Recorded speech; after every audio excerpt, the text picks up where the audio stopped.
Hello friends, welcome to AR Facts Club. Straight to the point, what is CAA? Citizenship Amendment Act. ఇది anti ముస్లిం చట్టమా? 18 crore Muslims కి అన్యాయం జరుగుతుందా? CAA rules ఏంటి? వీటి controversies ఏంటి? ఎందుకు చాలా స్టేట్స్ దీన్ని అపోజ్ చేస్తున్నాయి? ఈ వీడియోలో సిఏఏ కంప్లీట్ స్టోరీని షార్ట్ అండ్ స్వీట్ గా మేము ముందు ఉంచుతాను.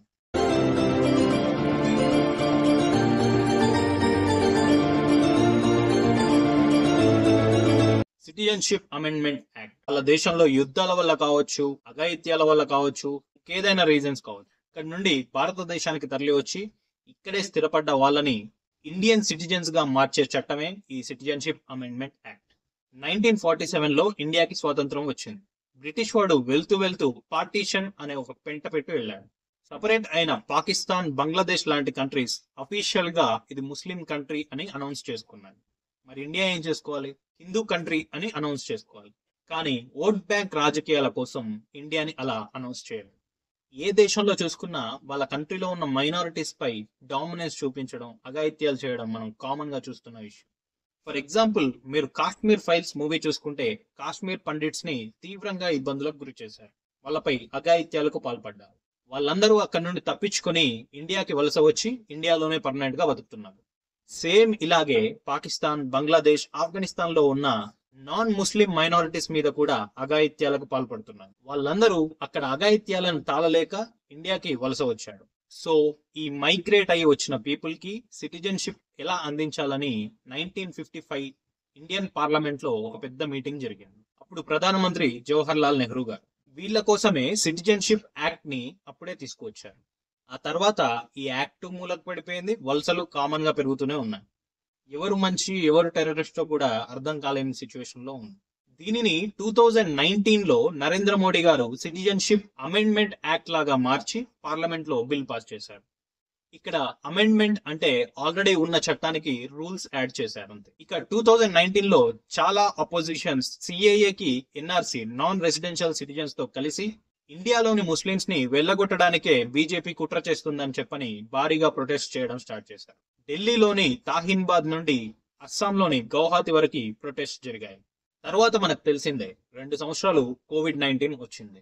ఆ తర్వాత ఇప్పుడు 2024లో సిఏఏని ఇంప్లిమెంట్ చేశారు. సిఏఏ రూల్స్ అంటే ఆ వలస వచ్చిన మనుషులు ఇండియన్ సిటిజన్ గా అప్లై చేసుకోవడానికి ఏం ఎలిజిబిలిటీ ఉండాలో ఇప్పుడు చూద్దాం.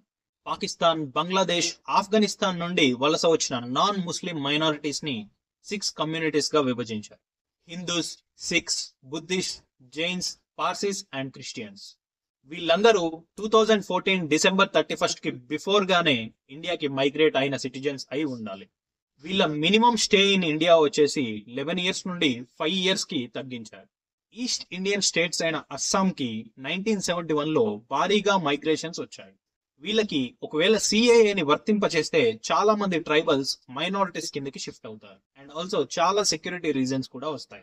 వీటి వల్లే ఈస్ట్ ఇండియన్ స్టేట్స్ ని సిఏఏ నుండి ఎక్స్క్లూడ్ చేశారు. ఇందులో కాంట్రవర్సీస్ చూసుకుంటే first controversy is CAA is equal to anti Muslim act. ఇప్పుడు మనం చూసుకుంటే సిఏఏలో ఎక్కడ కూడా ముస్లిమ్స్ ని ఇన్వాల్వ్ చేయలేదు. మరి అయినా కూడా ఎందుకు దీన్ని యాంటీ ముస్లిం యాక్ట్ అని అంటా ఉన్నారు? ఎందుకు ముస్లింస్ ని వెళ్ళగొట్టడానికే సిఏఏని తీసుకొచ్చారా అని చెప్పని అంటా ఉన్నారు? అసలు సిఏఏని తీసుకొచ్చిన మేజర్ పాయింటే అఫీషియల్ గా ముస్లిం కంట్రీస్ నుండి తరలి వచ్చిన శరణార్థుల గురించి. కాబట్టి మళ్ళీ ఇందులో ముస్లింస్ ని యాడ్ చేయడంలో పాయింట్ లేదని చెప్తున్నారు.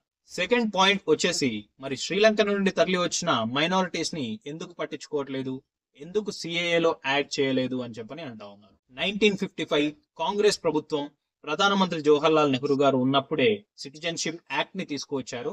అప్పుడు శ్రీలంకన్ మైనారిటీస్ ని యాడ్ చేయలేదు. ఇప్పుడు కొత్తగా యాడ్ చేయడానికి లేదు. ఇవి జస్ట్ అమెండ్మెంట్స్, రూల్స్ మాత్రమే అని చెప్పని అంటా ఉన్నారు.